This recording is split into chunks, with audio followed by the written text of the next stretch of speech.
Thank you. Oh, I've already gone too far ahead.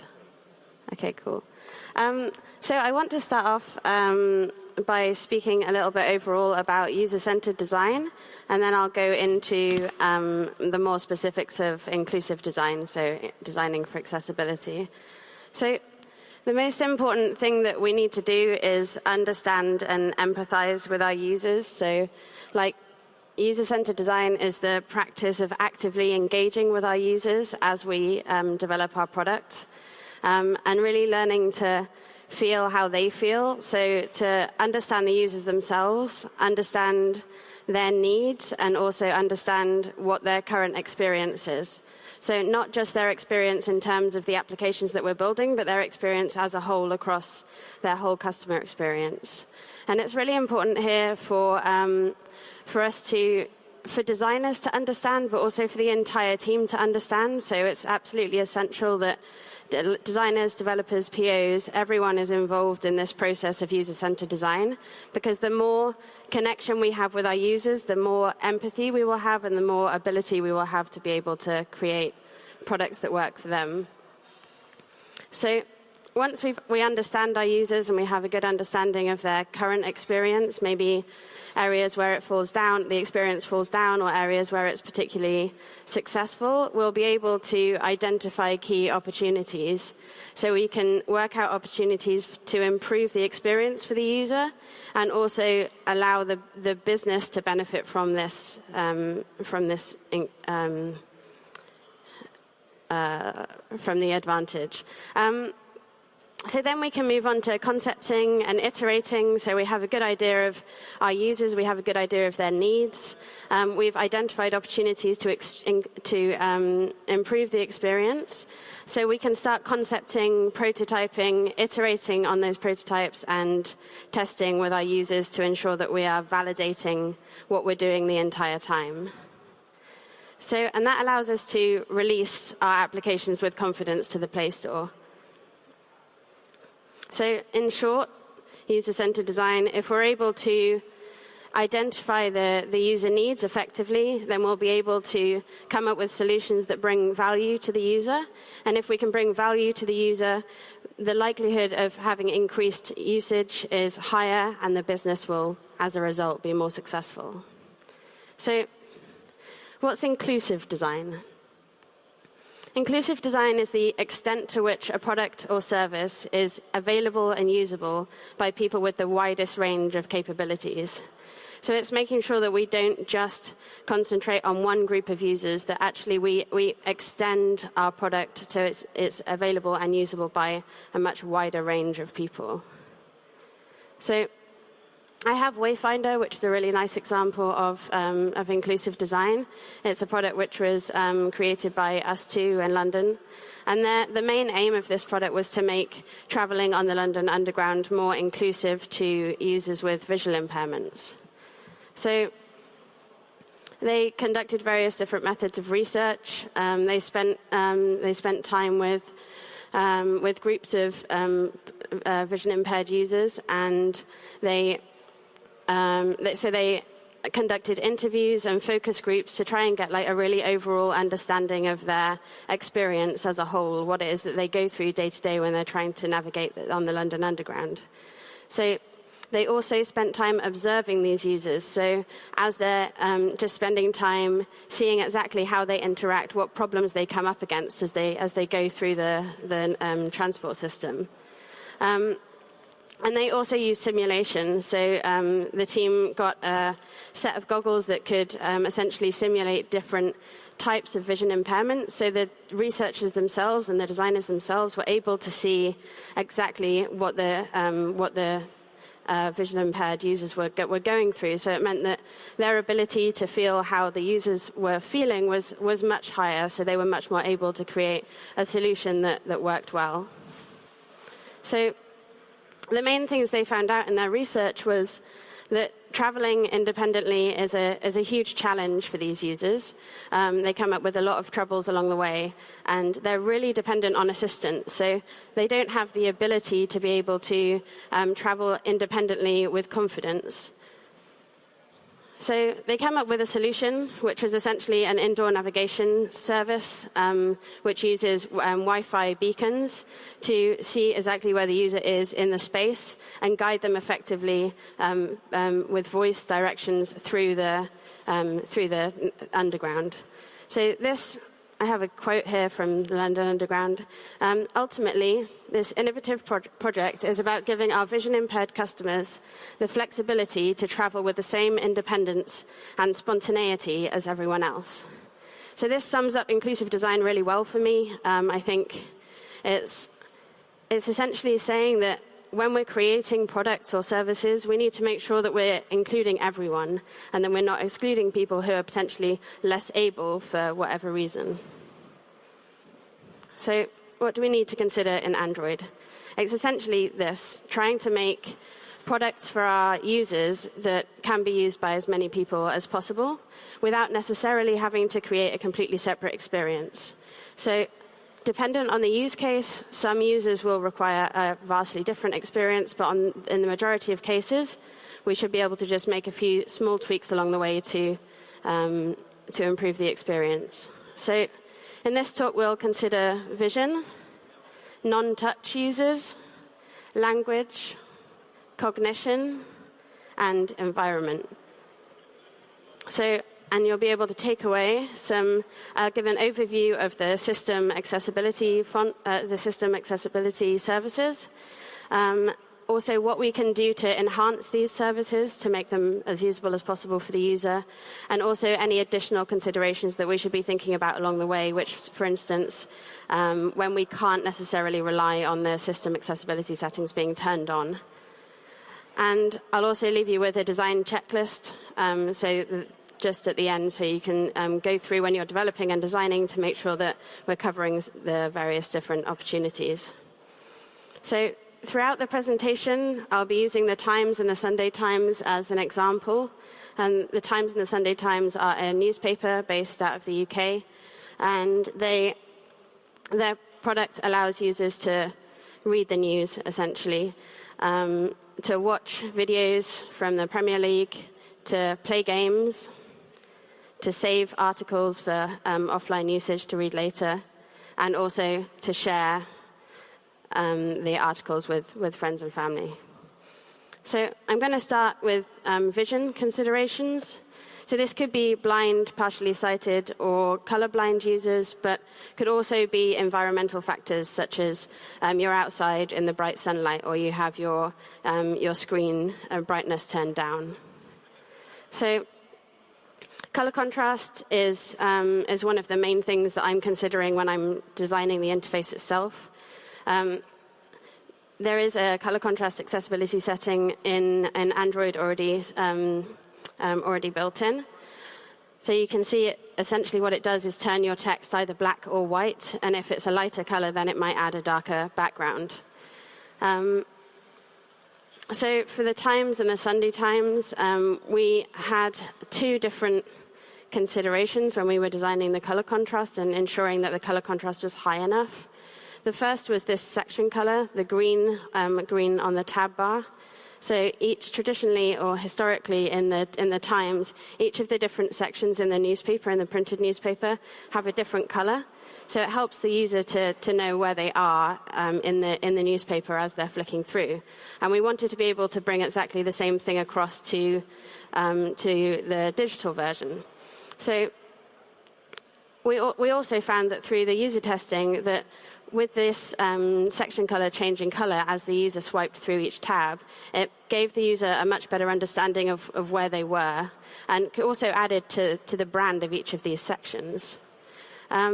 So the problem was that these section colors were, with the white text on top, the contrast just wasn't high enough to meet the web accessibility standards.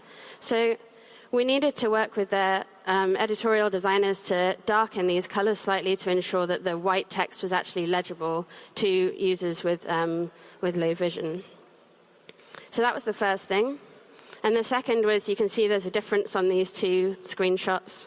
The one on the right is the one that we went with in the end.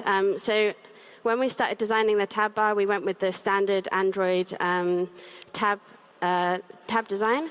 So we had 60% opacity on those non-selected states and 100% opacity on the selected state.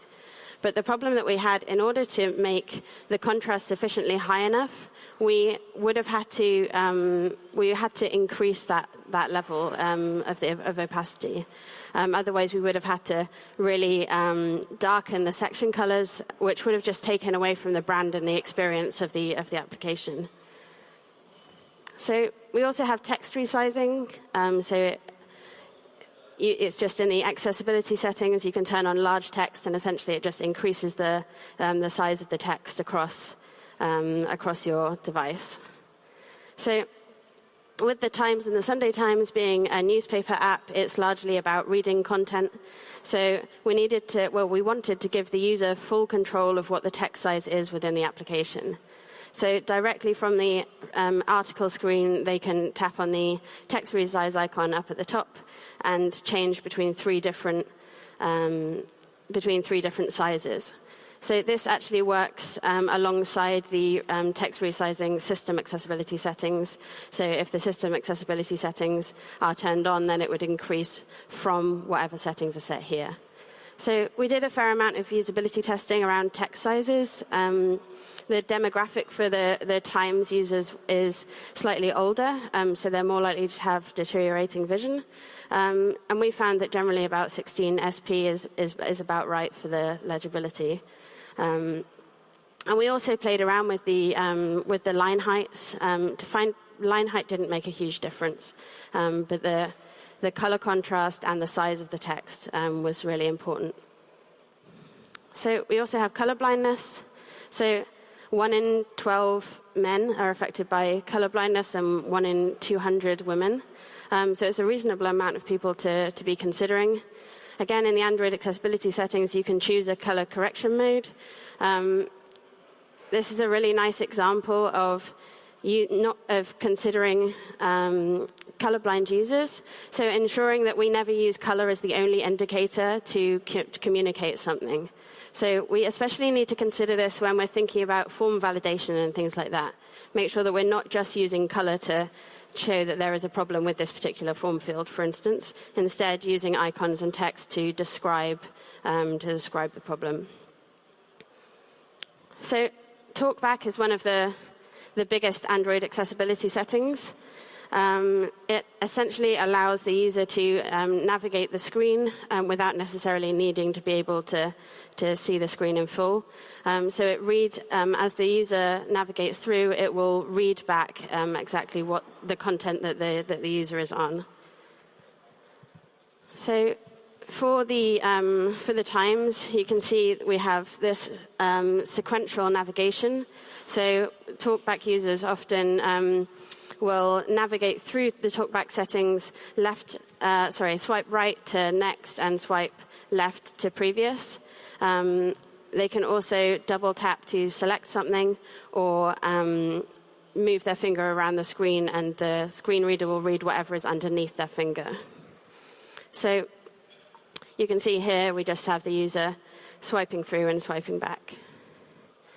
So we need to consider our content descriptions and usage hints. So as the user is going through, we can specify exactly what it is that the user is hearing.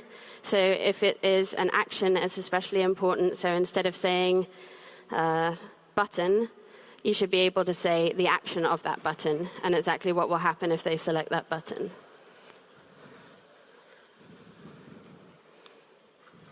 Next, cool. You also might need to consider alternative user interfaces. So you can see here on the left-hand side, very similar to the screenshot I showed you earlier for the tab navigation. But on the right-hand side, we have a version for when talkback is enabled. So we had the trouble that with the tab navigation and the sequential navigation, that the user would have to go all the way through every single tab before they got down to the article.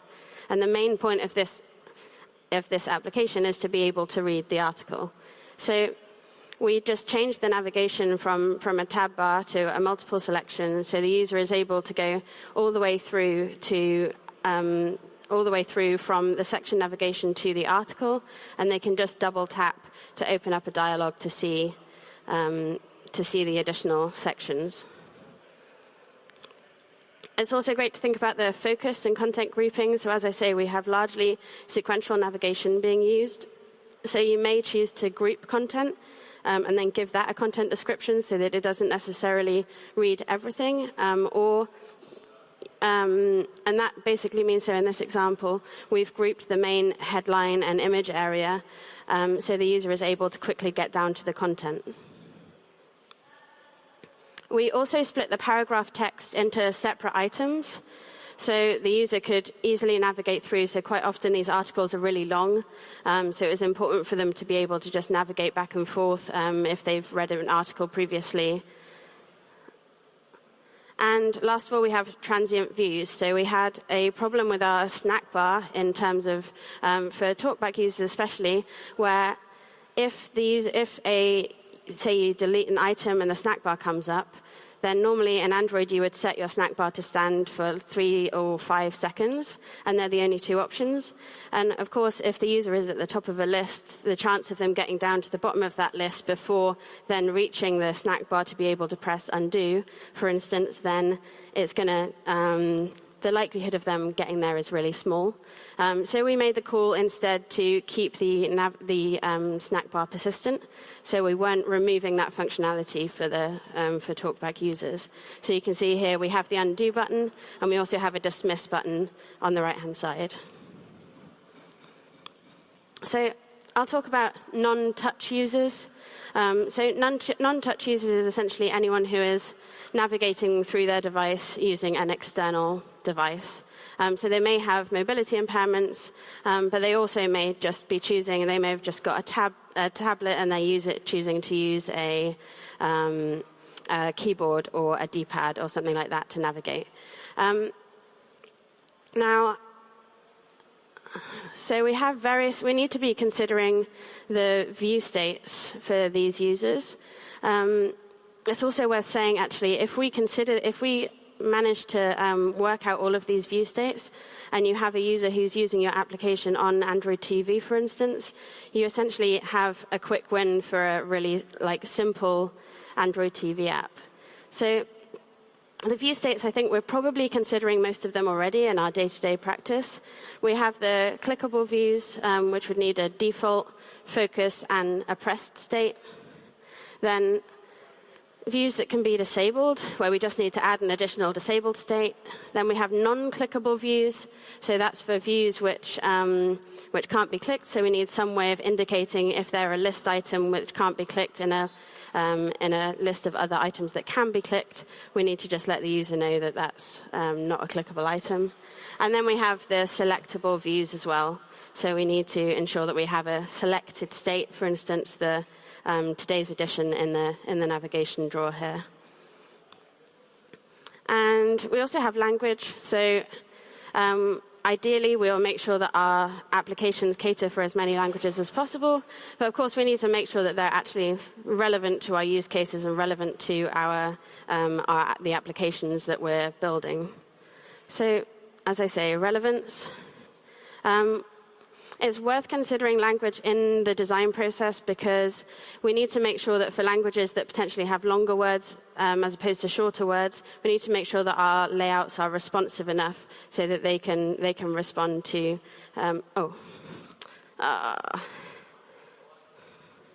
Thanks, Tassine. Sorry about this. Cool. So we need to make sure that we have responsive layouts. So that the text can wrap accordingly. It's also worth thinking about font support. So if you have one particular font and you've chosen to support various different languages, you need to make sure that that font can support the various different languages. Okay, and last up we have cognition. Now, the considerations around cognition are essentially thinking about how much cognitive load you're putting on the user, how much emphasis or reliance are you putting on the user putting effort into understanding the application that you've presented to them. So layout is extremely important when it comes to cognition. just how much the user has to think about what they're doing. If you have a nice, clean, simple layout, it's going to be much easier to understand, and the user is much more likely to continue using the application. If they feel overwhelmed or like there's just too much going on the screen, then it's going to be much harder for them to comprehend, and it's going to be much harder. It'll be much less likely to continue using the product. We also have copy, so we need to make sure that any of the copy that we use is as concise as possible. Especially, this is useful when, especially when we're thinking about the content descriptions in TalkBack. But generally, any user who is using your application, the more concise and descriptive your text is, the more likely they are to understand it, and the more likely they are to be able to move forward. And this is especially important when it comes to actions. So buttons or links, anything that requires the user to interact directly. Okay, and error guidance. So I think we need to be more supportive when it comes to error guidance, so we can do as much as we can to avoid the user making mistakes at the same time as helping them if there is a mistake. So especially, again, in form validation or something, we can give certain guidance on exactly what it is they need to input, and then if anything isn't valid, then we can help them and direct them to a way that they'll be able to get past. So it's also worth thinking about time. So similarly to the snack bar, we need to ensure that we are giving the user enough time to comprehend exactly what's happening on the screen. And this is especially important when it comes to motion. So motion can be something which is incredibly useful for guiding the user through an experience and from taking them from one state to another, from guiding their attention from one object to another. But if we go too crazy with motion, if there's things flying all over the place, it's just going to overwhelm them, and they're not going to be able to feel comfortable using the application. So we also have environmental factors to consider. So first of all, as I mentioned earlier, if you're in a bright space and you can't see your phone so well, then things like color contrast will really help. Oh, it's catching up. Cool. And also connectivity. So the very nature of mobile devices is that you'll be moving around a lot. The users will have better connection sometimes and not so good connection the rest of the time. So in the Times, we implemented something. So essentially with the Times, they have new editions 3-4 times a day. So we will actually download the edition in advance so that we're not necessarily reliant on data connection when the user comes to use the application. So the main use case of the Times on mobile is for a user might get up in the morning. They're most likely to be using their mobile when they're on the train on the way to work. So it's really important for us at that point to be able to ensure that they have all of the articles that they want to be able to read. So we can download the package in the morning when they're on Wi-Fi, and then they have all the content ready, even if they don't have data at the time. So we also have potentially you could consider alternative input methods. So if a user is wandering down the street, they only have one hand free, is there another way they could interact with the device? For instance, the voice input on WhatsApp is super useful for just wandering down the street. If you don't have time, you don't necessarily want your users to be concentrating on the device if they need to be aware of what they're doing around them. So we have our design checklist. We need to consider color contrast and text size, focus sequence, grouping, content descriptions, and potentially alternative UIs for TalkBack users if we want to avoid that constant scrolling through information. And we have our view states for D-pad or keyboard users. And we can consider language for whichever languages your app might be relevant for. Oops. And also offline usage, as I just mentioned. And then just for the cognition side, we need to ensure that our layouts are as clear and concise as possible, so we're not relying on the user's input too much, and also ensure that we're giving supportive error guidance. So a quote from the World Health Organization: Overcoming the difficulties faced by people with disabilities requires interventions to remove environmental and social barriers. So this is our opportunity to be able to remove these barriers in our applications and make our applications more accessible to the wider world. So as far as actually getting this done in your organizations, I found the most important thing is having a shared understanding of what the company's commitments are to designing inclusive design. So exactly what the commitments are in the company, and also what the benefits are to the company. That by designing more inclusive design, you will be opening up a much wider customer base. I would also suggest trying the accessibility services for yourself. Just try and use your own applications with the different accessibility settings turned on. Just experience it for yourself, and it'll hopefully give a better understanding of your users' experiences.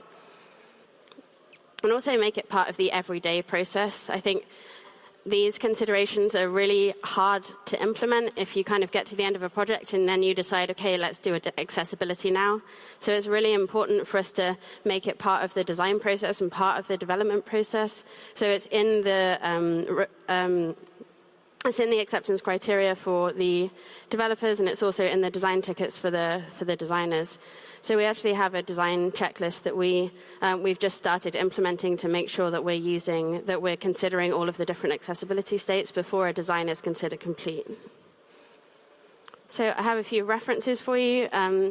Of course, we have the Google Material Accessibility Guidelines. I would have a read. Actually, you can get through it pretty quickly. It's really concise. It's really, really useful. And of course, I've been talking mainly from a design perspective, but as far as an implementation perspective goes, Kelly Schuster and Atul Munam are both GDE specialists in accessibility. So if you have any questions, send them their way. So we've done some work with the Royal National Institute for the Blind in the UK, and also worked with the Digital Accessibility Centre. So I don't know any in Germany as of yet, but these guys are absolutely specialists in their fields. They can help with arranging usability testings with their group of users. They can do audits to just let you know how well you're doing in your applications as far as accessibility is concerned. And they're really supportive, so any information, again, they're a really good source. Thank you.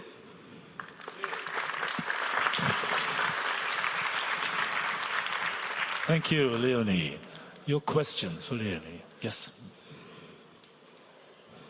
Hello, thank you for the talk. Pleasure. My question is, how do you deal with supporting different font sizes? Because supporting different languages is a challenge itself, but do you make different layouts? And how deep of an understanding of how layouts are built in Android should a designer have? Say the last bit again. I mean, the designer should know some technical issues in the Android system, and how deeply should the design delve into the technical aspects? I think it's super important that the designers generally have a really good understanding of how the layouts work and also how they're built. So we try and work closely with our developers to make sure that we have an understanding of how it's built, and also with responsive layouts.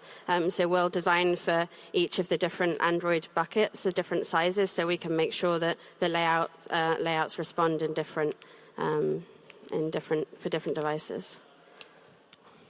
Any more questions? No? Maybe I have one.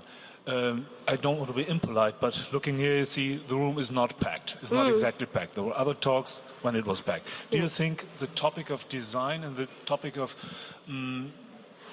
creating software for somehow impaired people is not yet popular enough? And what can one do to change this? I think often, maybe the title of my talk, Designing for Accessibility, I think often accessibility is associated only with disabled or impaired people. And actually accessibility is about the wider world, including absolutely everyone as much as you possibly can. So I think maybe Designing for Accessibility has a has some form of negative connotation. But really, it would be great if we can start talking about it as more of an inclusive design process, so we can really push it in the work that we're doing.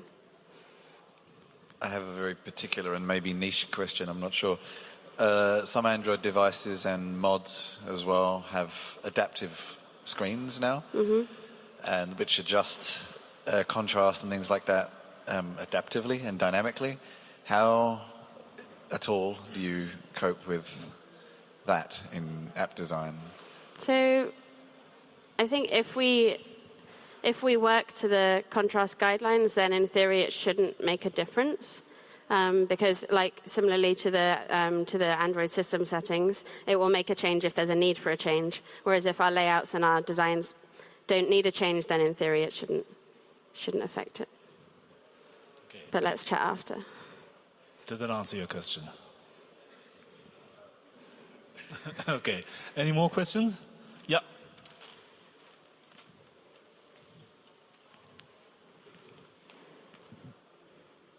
Hi, I come from India actually. Space is very niche for developers to get into accessibility and enforce it. One reason why the room probably is not full is what I think is there's no legal ambit forcing developers to make sure accessibility is there. Yeah. Like that's Section 508, where India produces software for the US market and the UK market, but you get away by doing absolutely nothing for the accessibility spectrum. Do you think getting into like a W3 school, including legal ambits, making sure accessibility guidelines are followed by developers will ensure probably one, the room is full, or secondly, making sure that all the software don't have to go through what you said, change of design later on because there's a case that's come up to you? Yeah, I think it's probably tricky to just like implement a law and expect everyone to do it, because the reality is maybe people wouldn't do it. But I think that what we really need to do is just start talking about it more as a community so that we understand what designing for accessibility is, and exactly what we need to do to work it out. Like, I mean, in my ideal world, like everyone designs perfectly accessible apps. But I think maybe we need, at least as a first step, just more awareness of the things that need to be done. And then once there's awareness, maybe you can start implementing rules. Okay.